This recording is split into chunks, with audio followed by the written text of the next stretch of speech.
Good day, everyone. It has going to admit that most they don't know their school grading system. This is actually the standard grading system for all institutions. The funny thing is that they cannot differentiate a first class student from a second class student or a second class upper division from a second class lower. They don't even know the category they belong. And the funny thing is that most of them don't even know how to calculate their CGPA. So in this particular video, I'm going to teach you the school grading system or the academic grading system.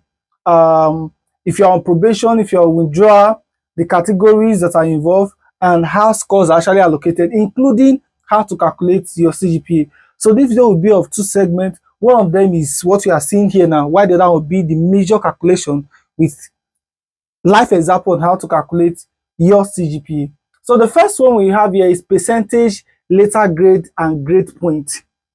So for the percentage, if your score, maybe after writing a particular course, let's say your GST 101, and the grade you got is between, or the percentage rather, is between 70 to 100, that means your grade will be A.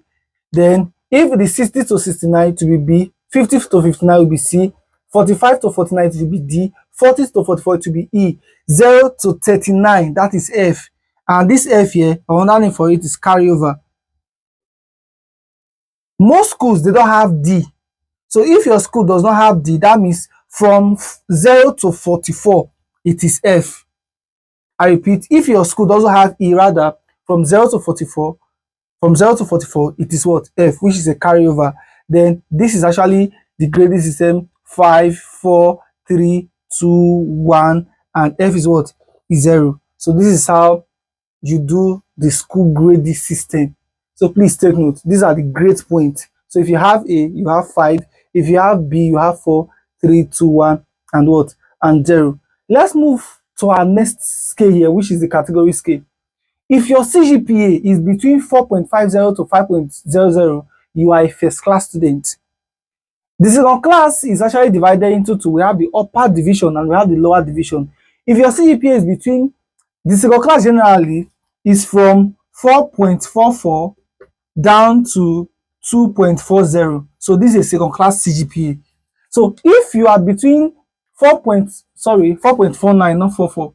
If your CGPA is between 3.50 to 4.49, that means you are second class of the upper division. Then from 2.40 to 3.49, you are a second class lower division. So these are the two divisions of what? Of second class. It's either you are upper or what? Or lower, based on your CGPA. Then the last one, the next one rather, is 1.50 to 2.39. If you have 1.50 to 2.39, that means you are a third class student. If you have 1.00 to 1.49, you are pass. So please take note of it. Someone will now ask himself, what about if you have 0 to 1.0, 0.99? If you have this kind of CGPA, please, there is no need for you. You shouldn't be in school, because by then they would have said, okay, pack your books and leave the school. That will take us to the next concept here, which is probation and withdrawal. At the end of the semester, at the end of the session, because every session consists of 2 semesters, which is the first semester and what? The second semester. So the first and second semester make up one session, one academic session. So at the end of the session, if your CGPA is above 1.50, which is the minimum CGPA you have is 1.50, you can actually proceed. That means you can go to the next level, either 200 level, 300 level, or any level at all. You can proceed. That's what it means. That means you are promoted to the next level. If you have a CGPA that is lower than 1.50, which is from 1.00 to 1.49, you are on probation. I repeat, 1.00 to 1.49, you are on probation. That means they are going to look at you for a while if you are truly serious with your studies, or if there will be any need for improvement. As long as you are on probation, they will tell you to register everything again. Let's say you register 8 courses, and your CGPA is between 1.0 to 1.49 at the end of the session. They will tell you to register everything again, which is you are going to repeat that level. So if you hear a lecturer saying that particular student is on probation, means he's going to repeat that level. They just want to observe you. If truly there will be a little change, or there will be a rapid change, or you remain the same. So If at the end of your probation, if you are saying that is on probation, they said, okay, let's try you out again. They tried it, and your CGPA is less than 1.00, which is you have a CGPA of 1.00, sorry, 0.00 to 0.99. If you have this as a CGPA, that means it's automatically withdraw. They will withdraw you from that department. They will send you out of that department. Most cases, they will say you should leave that department and go to another department.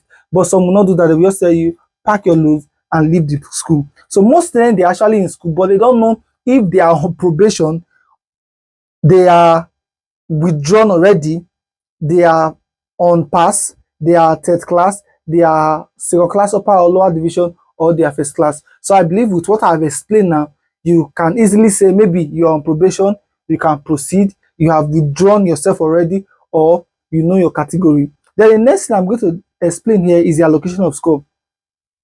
Every institution, or most institutions, they work with 30:70. 30:70, and everything here make up what? 100. That's why I always say everything here, the highest you can score in any exam is 100. In most institutions, rather, is 100.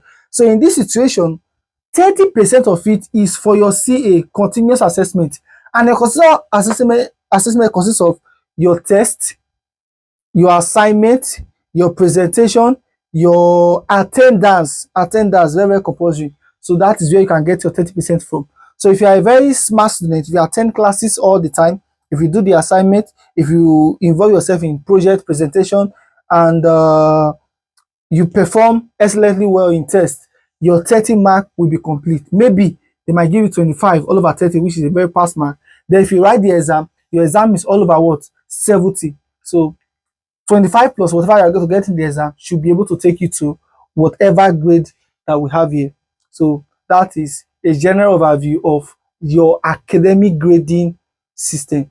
I actually plan on doing the second part of it in this same video, but I feel like the video will be too long, and most people will not really love to wait to that end before they click on the next. So we are going to end the class here, and in my next video I'll be talking about how to calculate your CGPA, how to calculate your CGPA. So if you are saying that truly want to calculate his or her CGPA, if you truly want to know how to calculate your CGPA, because I feel like most of them, they are just there, they will just give you any CGPA and they will work with that, and it's not supposed to be so. So as a student, 100 level down to final year, even before you get admission, learn how to calculate your CGPA. So when you get admission, you can easily fact check your CGPA if it is correct or wrong. If it is wrong, you can easily walk up to your course advisor or anybody that is in charge of your result that, please ma, or please sir, I did a calculation of my CGPA and I feel like there is a mistake in the one you brought. So they can easily rectify that, not that you wait till the end of the session and you realize that your CGPA was wrongly calculated.